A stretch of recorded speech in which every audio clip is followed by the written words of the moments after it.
1 month ago, on the morning of February 4th, forces from Somalia's Puntland region attacked Islamic State terror group fighters, who responded with drones, suicide attacks, and infantry charges. Regional officials said 15 soldiers were killed in the fighting near the village of Kurak. But hours later, the terrorist fighters were forced to vacate their positions, leaving behind at least 57 of their dead. The following week, the Islamic State, also known as ISIS or Daesh, carried out a major counterattack, sending multiple suicide bombers and a wave of fighters against Somali forces in the Tagjasil Valley, in Puntland's Kalmiskad Mountains. Regional officials say the gun battle resulted in some 100 fatalities, 28 soldiers, and more than 70 militants.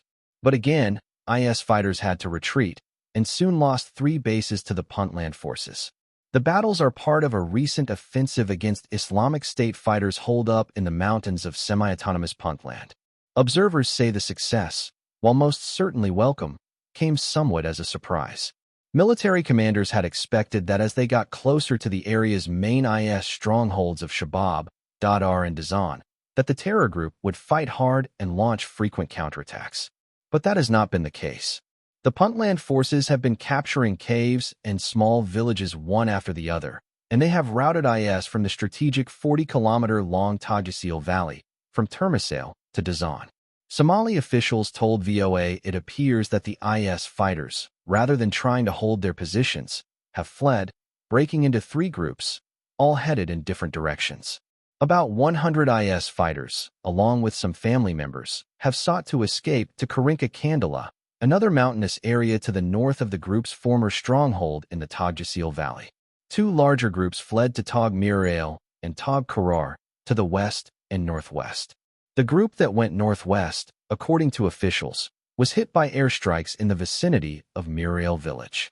Intelligence assessments indicate a high likelihood of attempts to establish new safe havens following their retreat, according to Brigadier General Ahmed Abdullahi Sheikh, the former commander of Somalia's U.S.-trained Danab forces.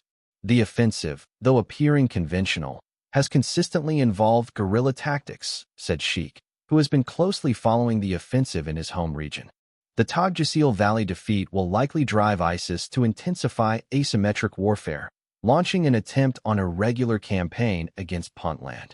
Sheikh said he believes Puntland's counterterrorism force has the numbers and the resources to carry out a protracted conflict with IS.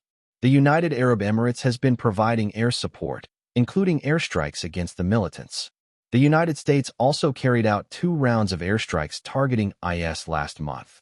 The U.S. strikes are thought to have killed 16 militants, including Ahmed Malananine, described by U.S. officials as a recruiter, financier, and external operations leader responsible for the deployment of jihadists into the United States and across Europe.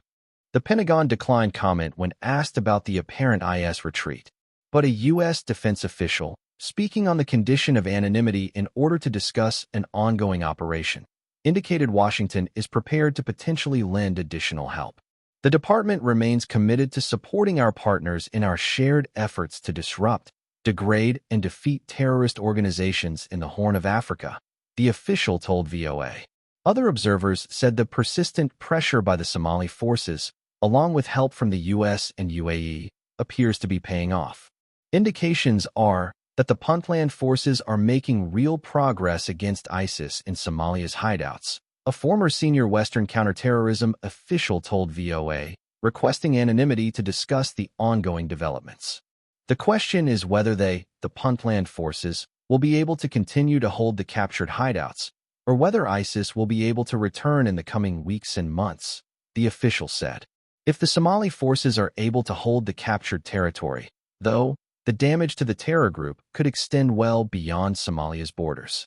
Given the central role of the Al-Qarar office in financing the wider ISIS network, there could be some knock-on impact, said the former Western counterterrorism official.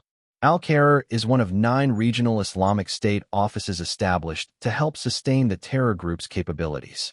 Since 2022, the office has been a key cog in the terror group's financial network, funneling money to affiliates in Afghanistan and elsewhere in Africa. Concerns, however, remain. Regional security analysts warn IS could regroup if Puntland's counterterrorism forces are unable to maintain their pursuit. Their mobile special forces have been the pointed end of the spear, said Samira Gade, a Horn of Africa security analyst. For the moment, it appears that the Puntland forces are committed and well-resourced, she told VOA. However, much will depend on the Puntland forces then securing and manning the territories it will liberate to ensure the group does not make a comeback. As for IS, the terror group is attempting to melt into the population, though this is difficult, said Gade. It's the natural progression when faced by a force that is superior. The tactic also may have bought IS time to hide some of its most prominent and most important leaders. Somali forces have found no trace of Abdul Qadir Momin, thought to lead not just IS Somalia, but the entire IS terror operation. IS Somalia Operational Commander Abdirahman Fahi Issi and IS Somalia Finance Chief Abdulwali Mohammed Yusuf are also in hiding.